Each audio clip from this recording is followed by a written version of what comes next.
안녕하십니까, 정성산TV입니다. 오늘은 신천지 개입설 정원현 이탈로 본 민주당 상황이라는 소식입니다. 이낙연 수모 영상 계기 문파 폭발. 김어준, 신천지가 이낙연 지지에 격앙. 이른바 문파라 불리는 친문강성 지지층의 반이재명 기류가 더욱 거세지며 이탈 민주당 계층으로 굳어지는 모양새다. 특히 이들의 활동 초점이 그동안에는 이재명 반대에 있었다면 최근에는 윤석열 지지로 변화하고 있다는 점이 주목할 만한 대목이다. 지난 18일 이재명 민주당 후보의 전남 순천 연양 패션거리에서 열린 유세가 기폭제였다.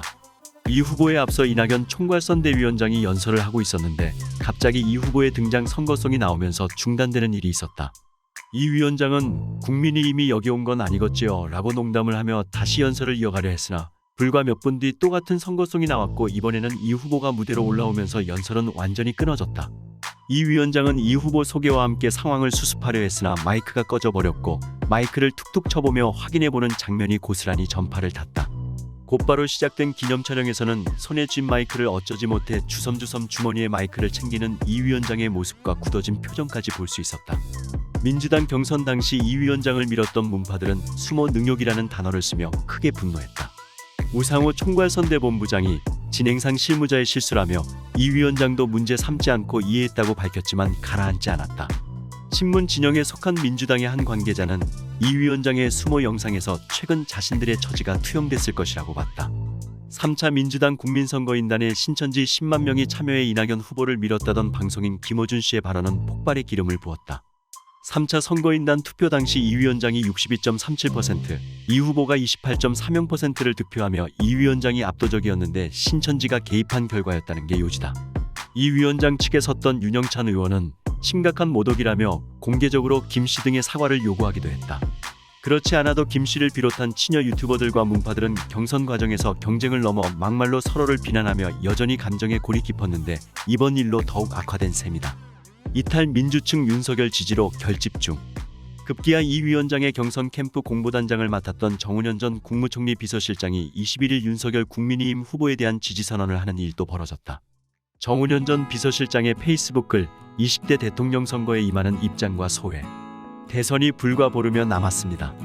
3월 9일 선거를 앞두고 어느 후보를 지지하느냐고 제게 묻는 분들이 덜어 있었습니다. 저는 답하지 않았습니다. 유력한 두 후보 모두 논란이 많은 인물이어서 선뜻 마음을 정할 수가 없었기 때문입니다. 다들 역대 최악의 대선이라고 말합니다. 지난해 민주당 경선 때 저는 이낙연 캠프에서 일했습니다. 이 후보가 총리 시절 비서실장을 지낸 인연으로 총리실에서 퇴임한 후 근 2년간 조건 없이 도왔습니다. 2020년 사이로 총선 때는 외곽에서, 지난해 민주당 경선 때는 이낙연 캠프의 공보단장을 맡아 대언론 업무를 총괄했습니다. 이는 제 나름의 인간적 도리를 다하고자 함이었습니다. 경선 결과는 참담했습니다. 민주당은 4.4.5임 논란에도 불구하고 이재명 후보를 최종 당 대선 후보로 확정하였습니다. 이후 캠프는 해산하였고 저는 본래의 제자리로 돌아왔습니다. 제가 도우려고 했던 사람은 이낙연 후보였고 거기까지가 저의 쏘임이었습니다. 그래서 저는 이재명 후보를 위한 민주당 선대위에 참여하지 않았습니다. 저는 그간 진보 진영에서 활동해왔던 사람으로서 특별한 경우가 아니라면 민주당 후보를 지지하는 것이 자연스럽습니다. 그간에도 쭉 그래왔고요. 그러나 이번에는 그리할 수 없는 상황입니다. 민주당 이재명 후보의 삶과 행태도 동의하기 어렵거니와 민주당도 이제 더 이상 우리가 알았던 그 민주당이 아니기 때문입니다. 참고로 저는 민주당 당원은 아닙니다. 이제 저는 다른 길을 가려고 합니다. 국민의힘 윤석열 후보를 도우려고 합니다.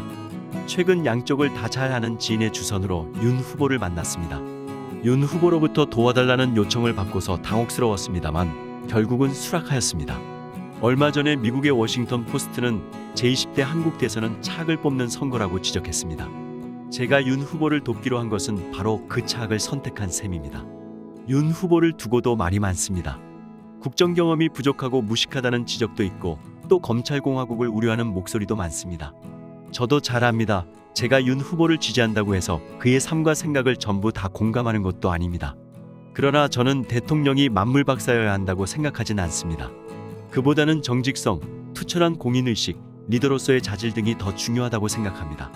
자기가 한 말을 손바닥 뒤집듯 하는 후보, 보통 사람의 도덕성만도 못한 후보, 부끄러움을 모르는 후보가 아무리 좋은 공약을 쏟아낸들 그 약속은 믿을 수 없습니다.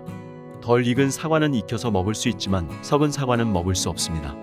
2022년 2월 21일 정운현 이낙연계 긴급회동 정운현 이탈의 내부 단속. 이낙연 더불어민주당 총괄선대위원장이 이낙연계 의원들과 긴급회동을 갖고 대선 관련 현안에 대해 논의한 것으로 뒤늦게 알려졌다. 이재명 후보의 경쟁력 강화를 위한 역할 등에 대한 의견 교환이 있었던 것으로 전해졌다. 22일 민주당 관계자에 따르면 이 위원장은 21일 밤 민주당사에서 긴급회의를 소집했다. 참석자는 박광원, 홍영표, 홍익표, 김종민, 신동근, 이병훈, 정태호 의원 등이었다. 이들은 지난 민주당 대선 경선 당시 이낙연 후보 선거 캠프에서 활동했던 이낙연계 인사들이다.